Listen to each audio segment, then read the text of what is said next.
Hi అండి, నమస్తే. నేను మీ రమ, ది రమ కిచెన్కి స్వాగతం. ఈరోజు మన recipe tomato bath. Tomato bath చేసుకోవడానికి ఏమేమి కావాలి, ఎలా తయారు చేసుకోవాలి ఇప్పుడు చూద్దాం.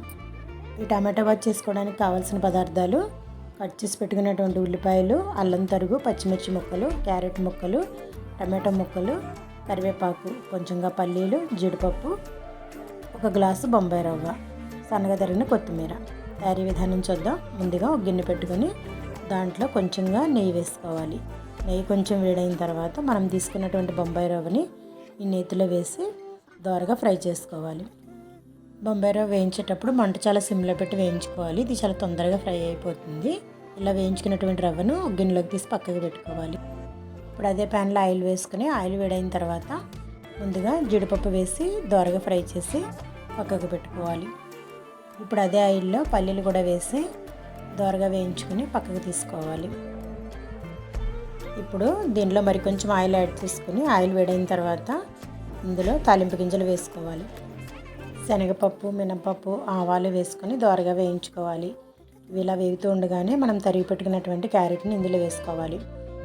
క్యారెట్ ముక్కలు కొంచెం మెత్తబడిన తర్వాత దీనిలోనే ఉల్లిపాయలు తరిగి వేసుకోవాలి. తర్వాత ఇప్పుడు దీనిలోనే అల్లం తరుగు కూడా వేసుకోవాలి. అలాగే పచ్చిమిర్చి కూడా వేసి మరి కొంచెం సేపు ఫ్రై చేసుకోవాలి. ఇవి కొంచెం వేగిన తర్వాత మనం కట్ చేసి పెట్టుకున్నటువంటి టమాటో ముక్కల్ని ఇందులో యాడ్ చేసుకోవాలి. ముక్కలన్నీ మెత్తబడిన తర్వాత చివరిగా దీంట్లో కరివేపాకు వేసుకొని మరొకసారి బాగా ఫ్రై చేసుకోవాలి. ఇవన్నీ బాగా వేగిన తర్వాత దీంట్లో ఇప్పుడు మన టేస్ట్కి సరిపడా సాల్ట్ వేసుకోవాలి. అలాగే కొంచెంగా పసుపు కూడా యాడ్ చేసుకోవాలి. ఇవన్నీ ఒకసారి బాగా కలుపుకొని మరొక 5 నిమిషాల సేపు ఫ్రై చేసుకోవాలి. ఇప్పుడు దీంట్లోకి వాటర్ యాడ్ చేసుకోవాలి.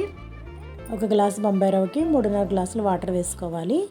ఈ వాటర్ ఒకసారి బాగా కలుపుకొని ఇవి మరిగేటప్పుడు మనం ఒకసారి సాల్ట్ చెక్ చేసుకోవాలి. ఇప్పుడు వాటర్ ఇలా మరిగేటప్పుడు మనం కలుపుకుంటూ రవ్వని ఇందులో వేసుకోవాలి. ఇలా మనం గరిటెతో కలుపుతూ రవ్వ వేయకపోతే కనుక రవ్వ అనేది ఉండగట్టేస్తుంది. కాబట్టి కలుపుతూ రవ్వ వేసుకోవాలి. ఇలా వేసిన తర్వాత మరొకసారి బాగా కలుపుకొని మూత పెట్టి 2-3 నిమిషాలు మగ్గించుకోవాలి. తర్వాత ఇలా దగ్గర పడినటువంటి టమాటో బాత్లో మనం వేయించి పక్కన పెట్టుకున్నటువంటి జీడిపప్పుని, పల్లీలని వేసి మరొకసారి బాగా కలుపుకోవాలి. చివరిగా కొంచెం కొత్తిమీర తరిగి వేసుకొని వేడివేడిగా టమాటో బాత్ని మనం సర్వ్ చేసుకోవచ్చు.